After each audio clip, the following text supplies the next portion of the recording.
18장 1절. 그때 제자들이 예수께 나와 가로되 천국에서는 누가 크니이까? 예수께서 한 어린아이를 불러 저희 가운데 세우시고 가라사대 진실로 너희에게 이르노니 너희가 돌이켜 어린아이들과 같이 되지 아니하면 결단코 천국에 들어가지 못하리라. 그러므로 누구든지 이 어린아이와 같이 자기를 낮추는 그이가 천국에서 큰 자니라. 또 누구든지 내 이름으로 이런 아이 하나를 영접하면 곧 나를 영접함이니 누구든지 나를 믿는 이 소자 중 하나를 실족해 하면 차라리 연자맷돌을 그 목에 달리우고 깊은 바다에 빠뜨리우는 것이 나으니라. 여기까지만 좀 보겠습니다. 일단 여기 제자들이 예수님께 이제 여쭤봤습니다. 누가 천국에서 가장 큽니까? 근데 그 제 성경에 보면은 이제 그 같은 내용 혹은 연관된 내용이 있는 다른 성경이 이제 표시가 되어 있는데 그 마가복음 9장 33절, 마가복음 9장 그러니까 누가복음 9장, 그다음에 15장, 17장 이렇게 되어 있습니다. 그래서 비슷한 주제로 혹은 같은 주제로 예수님이 하신 말씀들이 마가복음 9장과 누가복음 9장, 15장, 17장에 기록이 되어 있다 이렇게 되어 있습니다. 이게 누가복음 9장 46절에 있는 이 사건이 이제 이 마태복음 18장 1절에 있는 18장에서 기록하고 있는 사건과 같은 사건입니다. 이제 그걸 어떻게 알 수 있냐면은 그 바로 앞에 17장에 보면 이제 예수님이 그 베드로와 야고보와 요한을 데리고 이제 몸이 변화하시죠. 산에 올라가서 이제 몸이 변화하십니다. 여기도 마찬가지로 누가복음 9장에도 보시면은 9장 28절에 베드로와 요한과 야고보를 데리시고 산에 올라가셨을 때 그 형체가 변화하신 모습이 기록이 되어 있죠. 그리고 바로 이어서 46절 말씀이 있습니다. 그래서 여기 마태복음이랑 비교해 보시면은 마태복음 17장부터 일어나는 사건이 여기는 여기 누가복음에는 누가복음 9장부터 이렇게 기록이 되어 있습니다. 순서가 이제 비슷하죠. 같은 순서입니다. 같은 순서. 마태복음에는 근데 기록이 안 돼 있는 그 말씀이 누가복음에는 기록이 되어 있습니다. 누가복음 9장 46절에 보시면 제자 중에서 누가 크냐 하는 변론이 일어났다. 누가 크냐? 우리 중에 누가 더 크냐? 싸움이 일어났다는 거죠. 논쟁이 일어났다는 겁니다. 그러니까 예수님이 47절에 예수께서 그 마음에 변론하는 것을 아시고 어린아이 하나를 데려다가 자기 곁에 세우시고 이렇게 말씀하셨습니다. 이제 아까 마태복음과 같은 말씀이죠. 또 누가복음에서는 또 이런 상황을 또 한 번 기록을 하는데 그 누가복음 22장 24절에 보시면 또 저희 사이에 그 중에 누가 크냐 하는 다툼이 난지라. 여기 또 제자들 사이에서 우리 중에 누가 크냐 이렇게 다툼이 일어났다 되어 있습니다. 근데 이때가 언제냐면은 22장 처음에 보시면은 유다가 배반하다 이렇게 되어 있죠. 예수님이 잡히시던 날 밤입니다. 예수님이 잡히시던 날 밤. 그러니까 마지막으로 제자들과 함께 떡과 잔을 나누면서 예수님이 마지막으로 제자들의 발도 씻기시고 이제 그날이죠. 그날까지 싸웠습니다. 그날까지. 예수님이 잡히시던 그날까지. 그리고 여기 누가복음에는 또 기록이 되어 있지 않지만은 요한복음에는 이날 예수님이 하신 이 마지막 날 밤에 하신 일이 기록이 되어 있죠. 예수님이 제자들의 발을 씻기신 일이 요한복음 13장에서는 기록이 되어 있습니다. 그래서 예수님이 요한복음 13장에서 이제 제자들의 발을 씻기신 그 이유도 뭐냐면은 그 이유도 누가복음 22장 24절에서 일어난 이 다툼에 대한 답이기도 하죠. 우리 중에 누가 더 크냐라는 이 다툼이 있고 나니까 예수님이 이제 겉옷을 벗고 수건을 가지고 수건을 허리에 두르고 대야에 물을 담아다가 제자들의 발을 씻기셨습니다. 그러면서 하신 말씀이 27절 말씀이죠. 누가복음 22장 27절. 누가복음 22장 27절은 요한복음 13장에도 기록이 되어 있죠. 요한복음 13장에도 예수님이 제자들의 발을 씻기시고 이 말씀을 하셨습니다. 그래서 보면 이제 제자들 사이에서 우리 중에 누가 크냐라는 이야기가 자주 있었던 것 같습니다. 자주. 심지어 예수님이 잡히던 날까지도 있었습니다. 세상에서도 이제 세상의 뭐 도덕과 윤리에서도 겸손은 미덕이다 이렇게 얘기를 하죠. 겸손은 미덕이다. 그래서 예수님이 이 마태복음 18장에서 마태복음 18장 다시 돌아와 보시면은 예수님이 겸손을 가르치고 계신다 이렇게 생각할 수 있어요. 그 겸손을 가르치고 계신다.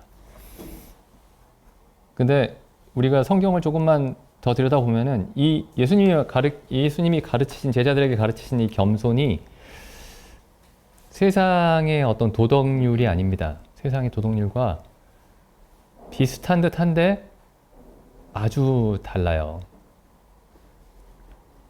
자기를 낮춘다라는 그런 표현은 똑같은데 그 낮추는 정도가 그 수준이 완전히 다릅니다. 그러니까 세상에 참 저 사람은 겸손하다라고 하는 사람들이 예수님처럼 자기를 낮추는 사람은 없습니다. 예수님이 가르치신 겸손처럼 그런 겸손을 세상의 도덕률이 가르치진 않죠. 그리고 여기 이제 성경에서 말하는 예수님이 가르치신 겸손 혹은 성경이 가르치는 겸손은 구원을 받고 나서 구원을 받고 나서도 좀 교만한 사람들이 있는데 혹은 구원을 받고 나서도 좀 그 겸손이 부족한 사람들이 있는데 그리스도인이 겸손하면 그게 이상적이지 않겠냐. 겸손한 사람이 정말 그리스도인으로서 모범이 되지 않겠느냐. 모범적인 그리스도인 아니냐. 뭐 그런 그게 이제 겸손이 아니고 성경에서 말하는 겸손은 겸손이 없으면 그리스도인이 아닙니다. 그러니까 그리스도인인데 겸손하면 더욱 좋고 겸손하지 않아도 안타깝지만은 뭐 그리스도인은 그리스도인이다. 겸손하지 않아도 그리스도인은 그리스도인이다. 겸손한 그리스도인이 더 좋지만 겸손하지 않아도 안타깝지만 그리스도인인 것은 어쩔 수 없다. 그런 게 겸손이 아니고 성경이 말하는 겸손은 그리스도인을 정의하는 미덕입니다. 그리스도인을 정의하는 덕이에요. 그러니까 겸손이 믿음과 같은 말입니다. 사실은 믿음과 같은 말이에요. 그리스도를 믿는다. 하나님의 말씀을 믿는다. 복음을 믿는다. 라는 말과 겸손하다. 라는 말은 동의어입니다. 여기 좀 읽어보시죠. 여기 이제 다시 아까 읽어봤지만 다시 한번 읽어보겠습니다. 이제 제자들은 예수님에게 이렇게 물었어요. 천국에서 누가 큽니까? 누가 제일 큰 사람입니까? 그러니까 예수님이 뭐라고 말씀하시냐면 한 어린아이를 불러 세워서 3절에 진실로 너희에게 이르노니 너희가 돌이켜 어린아이들과 같이 되지 아니하면 결단코 천국에 들어가지 못하리라. 그러니까 예수님이 이렇게 말씀하지 않으셨어요. 어린아이와 같은 사람이 큰 사람이다. 천국에서는. 어린아이 같지 않은 사람들은 천국에 들어가면 작은 사람들이다.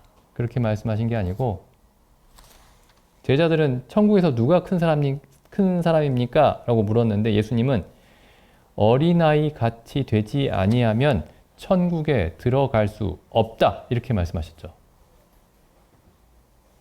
그러니까 어린아이처럼 자기를 낮추는 것이 그리스도인의 정의인 것처럼 말씀하셨습니다. 그러니까 그리스도인이 정말 모범적으로 살다 보면은 겸손이 생기는 게 아니고 겸손이 없으면 그리스도인이 아니고 겸손이 없으면 천국에 들어갈 수 없다. 이렇게 말씀하신 거죠. 근데 이제 우리는 이렇게 이제 이런 얘기를 들으면 이런 반문을 할 수가 있어요. 이런 반문이 생길 수 있습니다.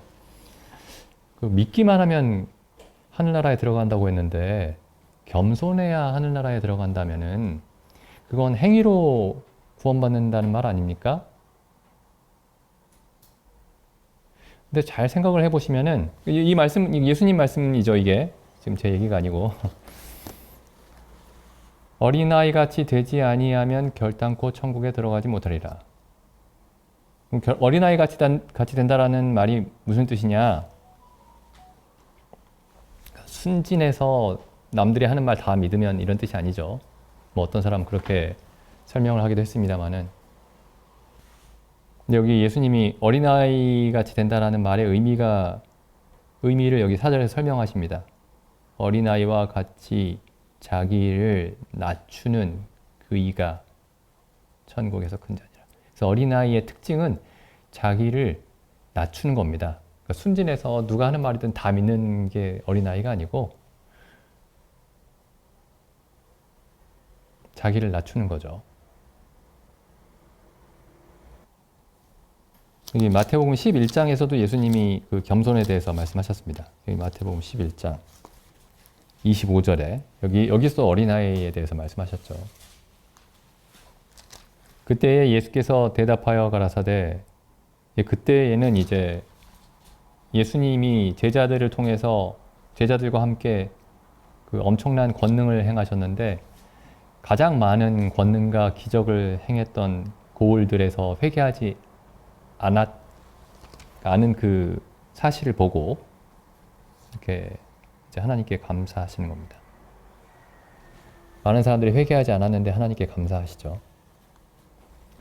25절. 그때 예수께서 대답하여 가라사대, 천지의 주제이신 아버지여, 이것을 지혜롭고 슬기 있는 자들에게는 숨기시고 어린 아이들에게는 나타내심에 감사하나이다. 옳소이다. 이렇게 된 것이 아버지의 뜻이니이다. 그 다음에 여기 어린아이들이라고 말씀하시고 28절에 보면은 수고하고 무거운 짐진 자들아 다 내게로 오라. 내가 너희를 쉬게 하리라. 나는 마음이 온유하고 겸손하니 나의 멍에를 메고 내게 배우라. 그러면 여기 예수님의 멍에를 메고 예수님께 배우라는 말은 예수님의 마음을 배우라는 말씀이죠. 예수님의 마음이 온유하고 겸손하다 이렇게 말씀하셨습니다.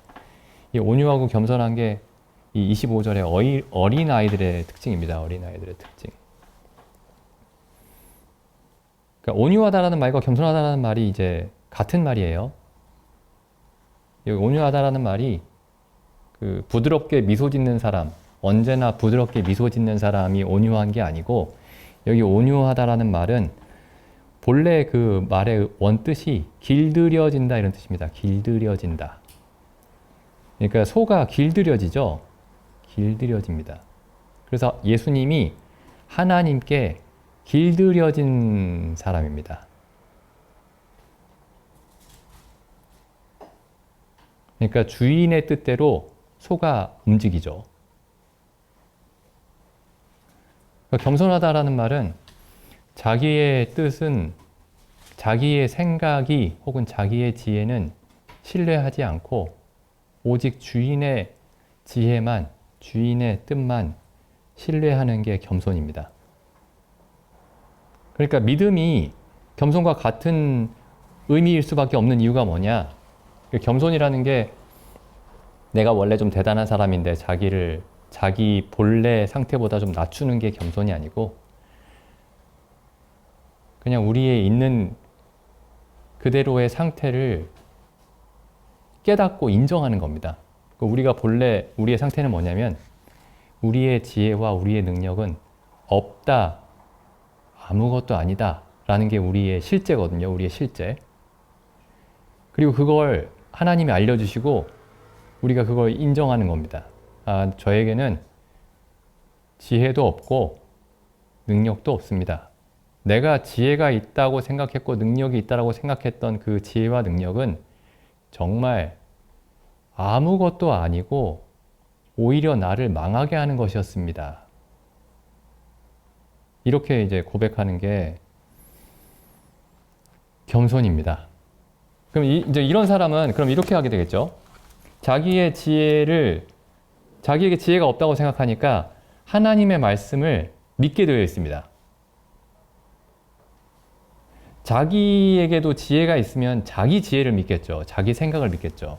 근데 자기의 지혜와 생각이 아무것도 아니다라고 생각하면 그때부터는 하나님의 말씀을 믿게 되어 있습니다. 그러니까 겸손이 믿음과 같은 말이에요. 겸손이 믿음과 똑같은 말입니다.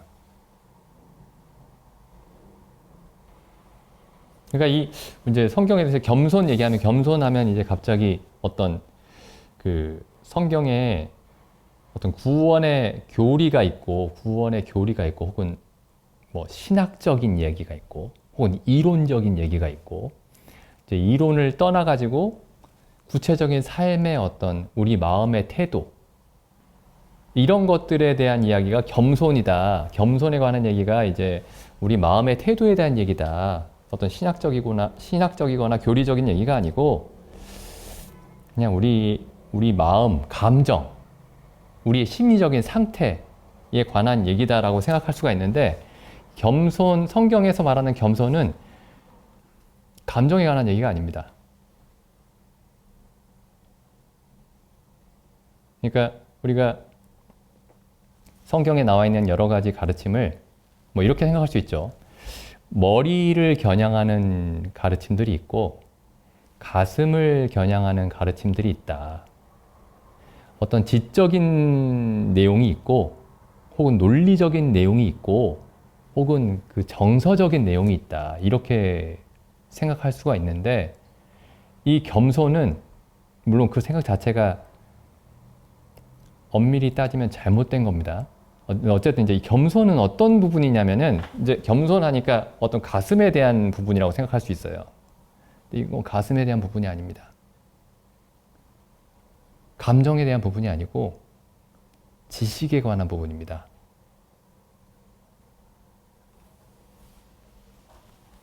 겸손이 어디에서 오느냐 하면은 하나님에 대해서 올바르게 알고 사람, 나죠. 피조물에 대해서 올바르게 알 때 겸손은 논리적으로 나타날 수밖에 없는 태도입니다. 그러니까 이 겸손이라는 게 하나님을 올바르게 참되게 아는 지식에서 겸손은 나옵니다. 그러니까 겸손이 없잖아요. 그러면 그 사람이 하나님을 모르고 자기를 모른다는 뜻이 됩니다. 그러니까 하나님은 아는데 저 사람이 하나님은 아는데 겸손하지가 않네. 그건 논리적으로 모순되는 말이에요. 그 말은. 그런 건 없습니다. 다시 이제 마태복음 말씀 돌아가 보시면은 그래서 예수님이 천국에서 누가 큽니까? 이제 서로 싸운 거예요. 서로 내가 너보다 큰 것 같다. 내가 너보다 크다.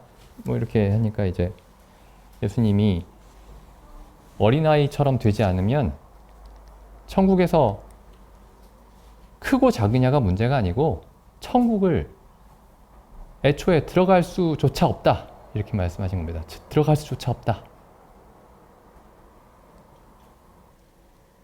근데 이제 이 어린아이의 상태가 어떤 상태냐.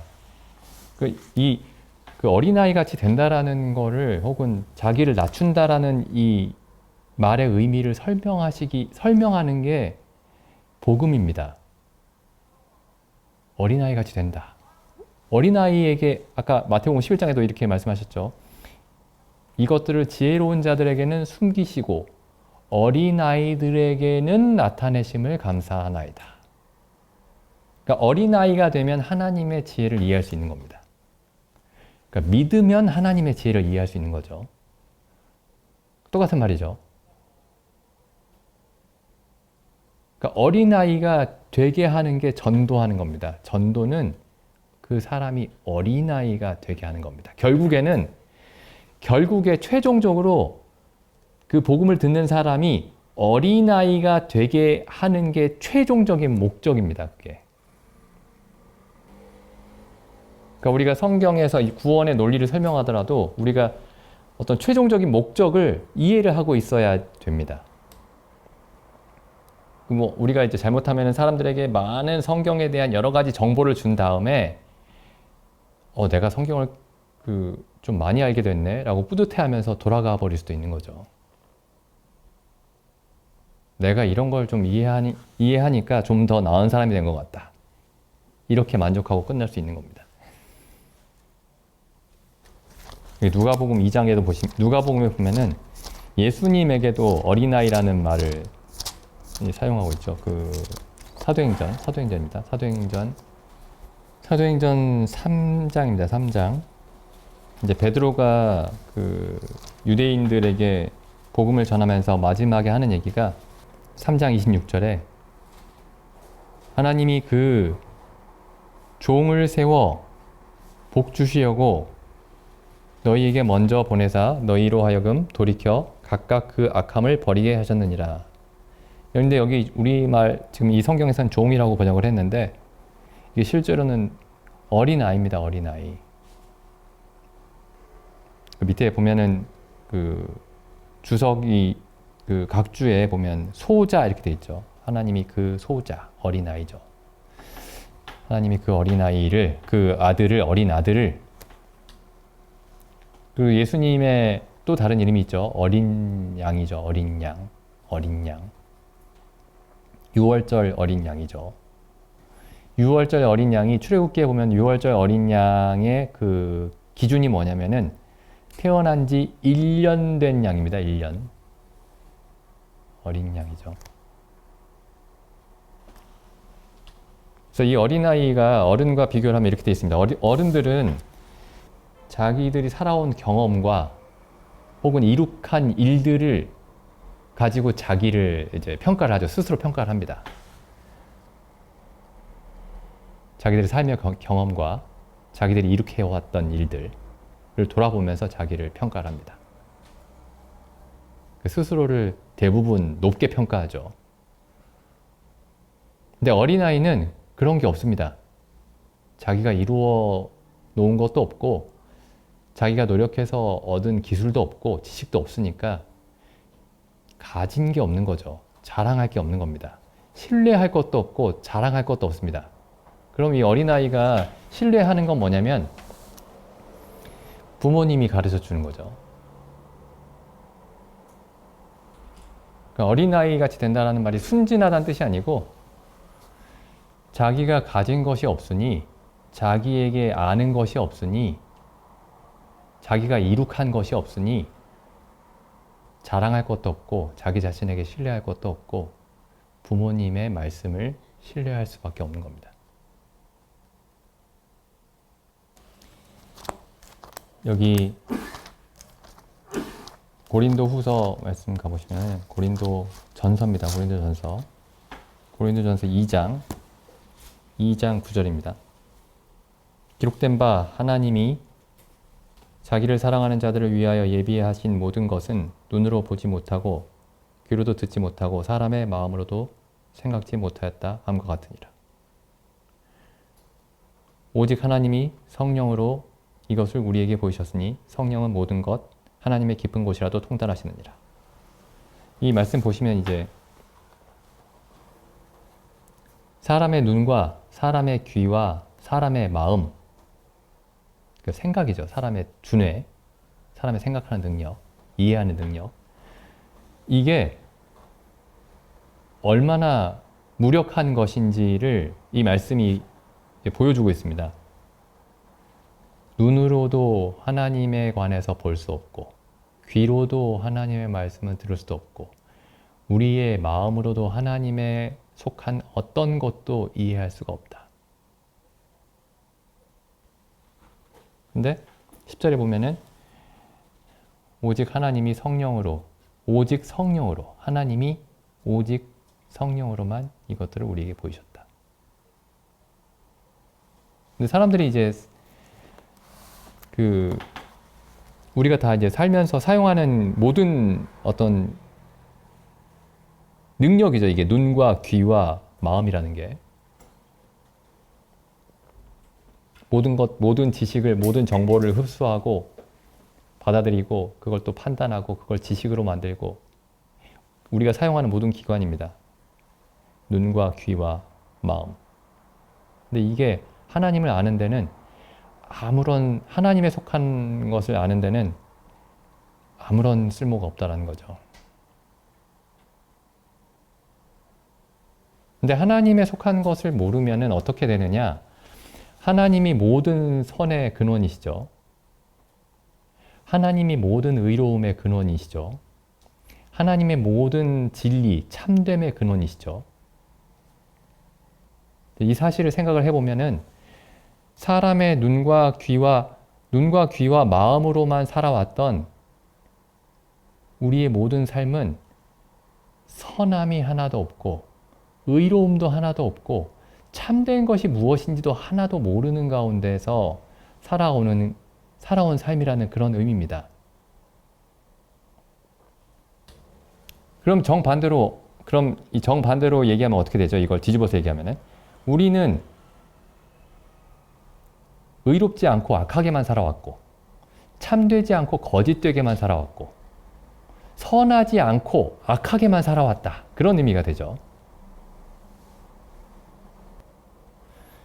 그럼 이런 사람을 하나님이 어떻게 하셔야 될까요? 하나님이 공의로운 재판장이시라면 평생 우리가 그렇게 살아왔다면 지옥에 던져 넣어야 됩니다.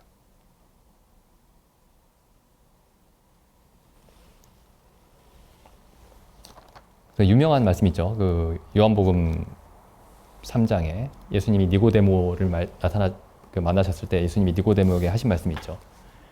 거듭나야 한다. 이게 엄청난 말입니다. 이 거듭나야 된다는 말이.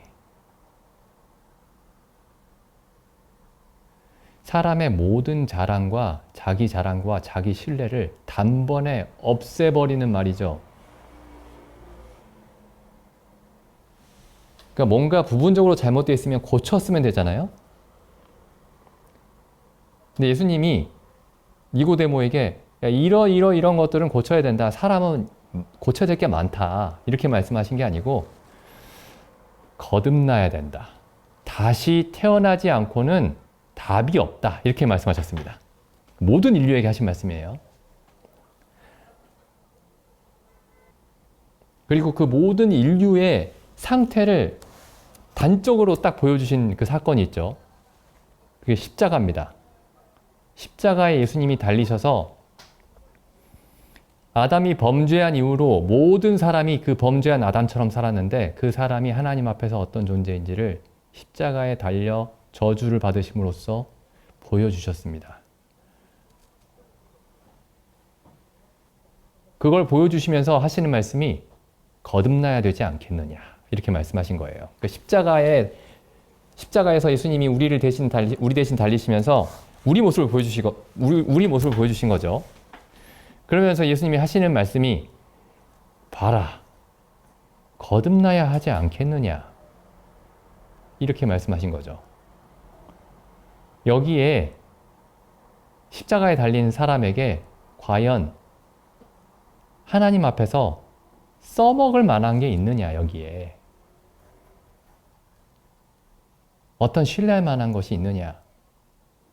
여기 어떤 의로운 구석이 있느냐. 어떤 지혜라는 것이 있느냐. 어떤 참된 것이 있느냐. 그래서 우리가 십자가를 보면 십자가에 달린 예수님을 통해서 십자가에 달린 예수님이 하나님의 모든 저주와 진노를 받으신 그 모습을 보면 그 안에서 우리 모습을 보면 우리가 어린 아이가 될 수 있습니다. 그제서야 어린 아이가 될 수 있습니다. 그리고 이제 우리가 지금까지 성도님들마다 각각 좀 지나온 세월이 다르지만은 내가 예수님을 믿고 혹은 예수님을 믿고 이제 살아온 시간을 돌이켜 보시면은 내가 정말 나에게는 신뢰할 만한 것이 없고 내 지혜라는 것은 다 부패한 것이고 내가 믿을 수 있는 것은 오직 하나님의 말씀밖에 없고 그런 마음으로 살아왔는지 돌아볼 필요가 있습니다. 그리고 지금부터라도 만약에 우리가 그 부분이 부족했다면은 혹은 없었다면 성경 외에는 그 어떤 것도 우리 삶의 빛으로 우리 삶의 인도자로 삼지 않겠다. 개인적인 삶이나 가족에서의 삶이나 교회에서의 삶에 있어서 성경 외에 그 어떤 다른 것도 우리의 지혜로 삼지 않겠다. 라고 생각하고 살아야 될 것 같습니다. 또 그런 사실을 우리가 모일 때마다 서로에게 상기시키는 그 진리가 이런 진리죠. 우리 자신을 신뢰하지 말고 우리에겐 지혜가 없으니 기록된 말씀에 담겨 있는 하나님의 지혜만을 신뢰해야 됩니다. 라고 우리가 서로에게 권면하는 내용이 이제 그런 내용이죠. 근데 과연 정말 그렇게 살고 있는가? 종종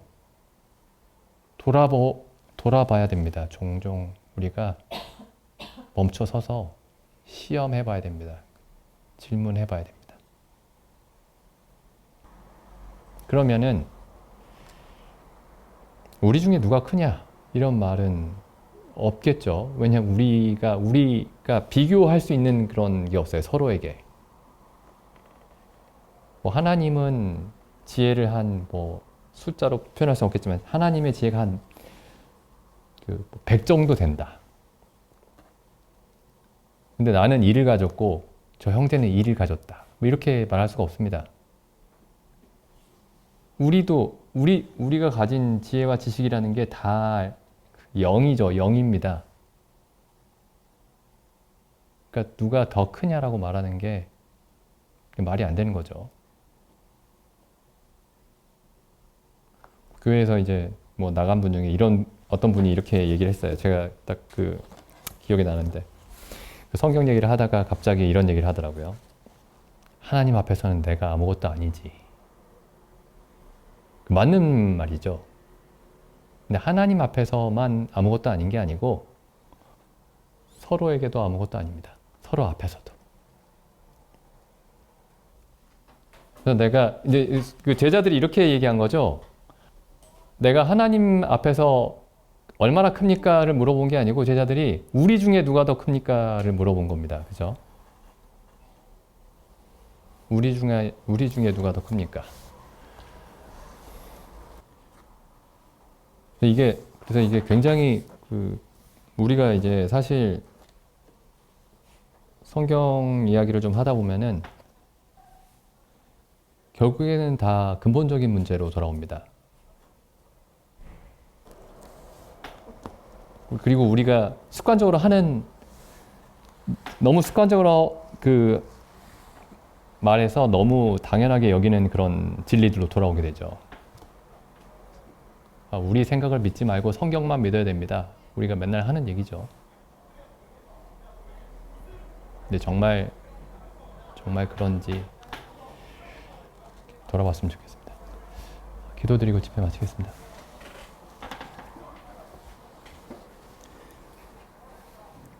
하나님 아버지, 참 우리 주님께서 하나님 아버지 앞에서 어린아이와 같았음을 좀 저희로 항상 생각하게 해 주시옵소서.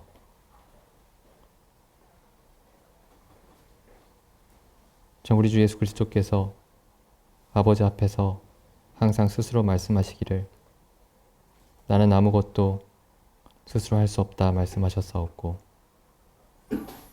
나는 아무것도 스스로 말할 수 없고 오직 듣는 대로 심판한다고 말씀하셨사옵고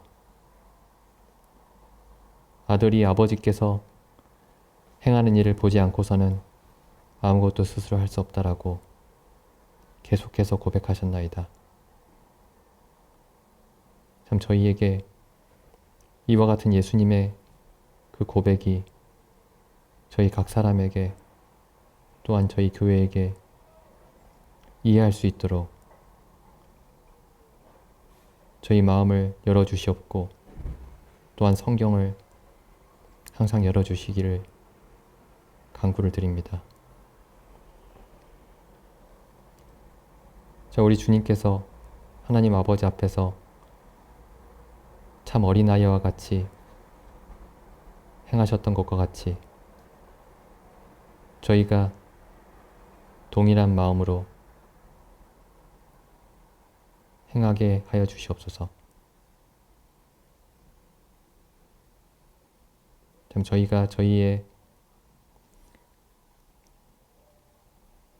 있지도 않은 지혜가 있노라고 생각하며 저희의 허탄한 지혜를 신뢰하지 않게 하시옵고 오직 성경에 기록된 하나님의 말씀을 부지런히 상고하고 읽고 상고하고 그 안에서 하나님의 지혜를 발견하여 하나님의 지혜에만 의지하게 하여 주시옵소서. 참 그래야만 저희가 살 수 있겠나이다.